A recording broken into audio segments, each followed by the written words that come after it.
from India. At one point, there was racial superiority of the Hindu race. Secondly, it was hatred for the Muslims and for the Christians, because they believed that this golden age of Hindu civilization was stopped because of Muslim rule centuries back and then the British rule of India. So it was racial superiority and hatred for Muslims and Christians. This is openly stated. You look at the founding fathers of RSS, Golwalkar and Savarkar. Just Google them and you'll find out. And this ideology of hate is what murdered the great Mahatma Gandhi in 1948. It was this ideology of hate that made Narendra Modi in 2002 do a pogrom against Muslims in Gujarat when he was the chief minister. He allowed 3 days for these RSS goons who were inspired by the Hitler brown shirts. They actually wear brown shirts. This RSS, the Congress Home Minister gave a statement that in RSS camps, terrorists are being trained. And these terrorists butchered 2,000 Muslims and 150,000 Muslims were made homeless.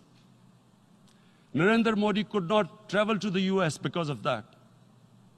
And I need to make you understand this background before I explain to you that what sort of a mindset would lay siege to 8 million people with 900,000 troops. Women, children, sick people, locked in as animals. In fact, of what I know of England, if 8 million animals were locked in, the RSPCA would have made a lot of noise about it. These are human beings.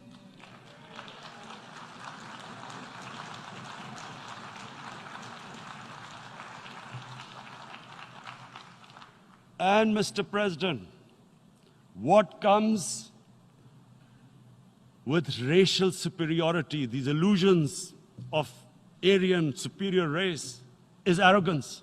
The two go together.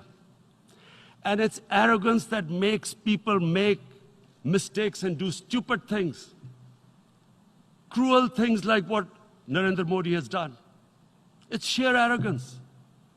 And it's arrogance that has blinded him from the fact that what is going to happen when the curfew is lifted? Has he thought about it? This hasn't been thought through. What is he going to do when he lifts the curfew?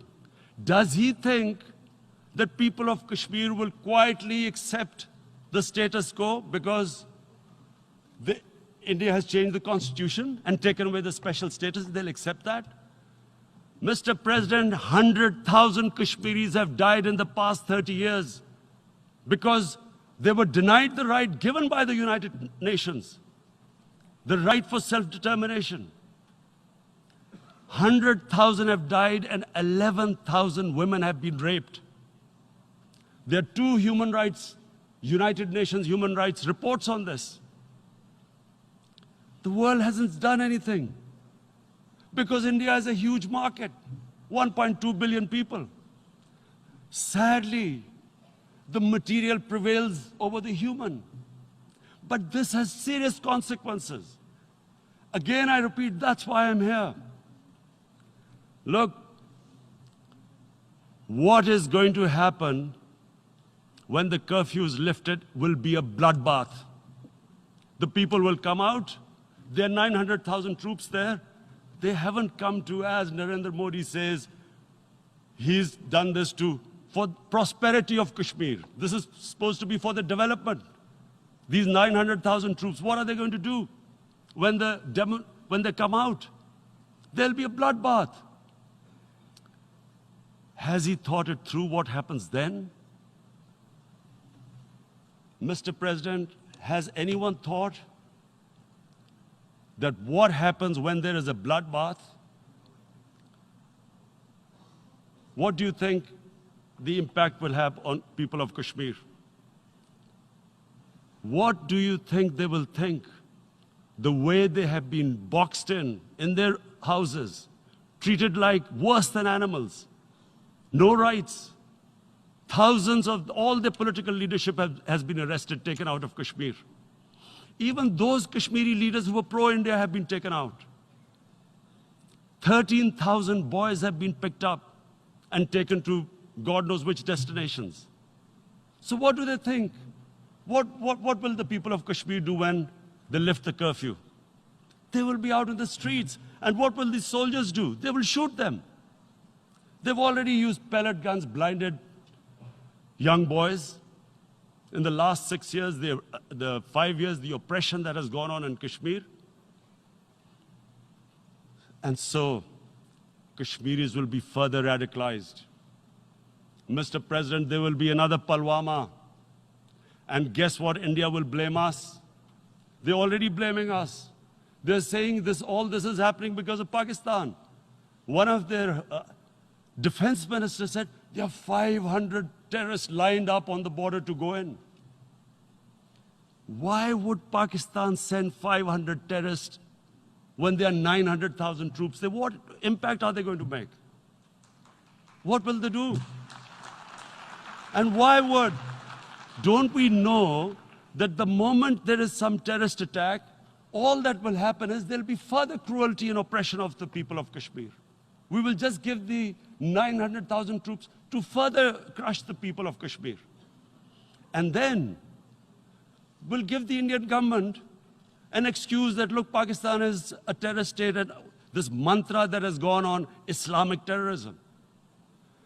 The moment you use this catchword, Islamic terrorism, the whole world turns away. No one talks about human rights. You can do whatever you want, which is what has happened in Kashmir, because they keep using this word, Islamic terrorism. And this is what they're doing right now. What do we benefit from further increasing the cruelty on the people of Kashmir? And why would we want this? But there is no other narrative left for India. As when they lift the curfew, whatever happens, Pakistan will be blamed, and there is always a danger of another Pulwama. They might come and bomb us again, and then another cycle might start. And what does Narendra Modi think that 180 million Muslims of India are thinking right now? Aren't they watching these Kashmiris stuck inside for 55 days they've been stuck in? Aren't they watching? What do you think? Don't you think that the Muslims will be radicalized in India? And I'm talking about 180 million people. And when they get radicalized, there will be some incident in India somewhere down the line. Again, we will be blamed.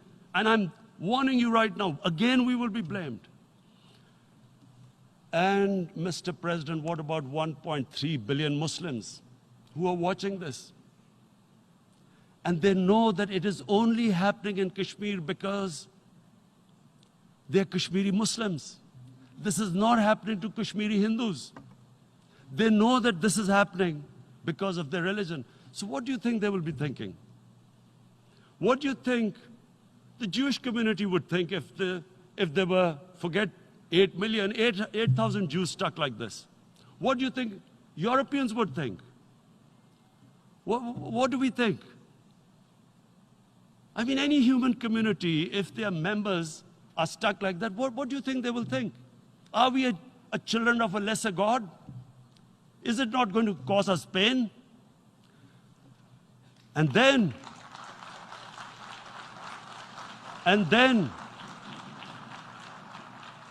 I'll tell you what will happen.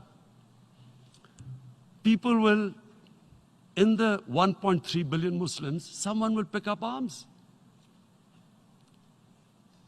I know we've been brought up with films, Western films. This good, decent guy doesn't get justice. he decides to pick up a gun and start seeking justice. There was a film made in New York, famous film called Death Wish. This guy gets mugged by and his family, his wife gets killed or something. He can't get justice. He picks up a gun and he goes around shooting muggers. And the whole cinema cheers him on. So what do you think the Muslims are thinking right now? If there is a bloodbath, there will be Muslims becoming radicals, not because of Islam, but because of what they will see, that there's no justice when it comes to Muslims. There were Rohingya Muslims, Myanmar, who are, God knows, almost 1 million people out, ethnic cleansing. What was the response of the world community? So what do you think will be the response of 1.3 billion Muslims? I picture myself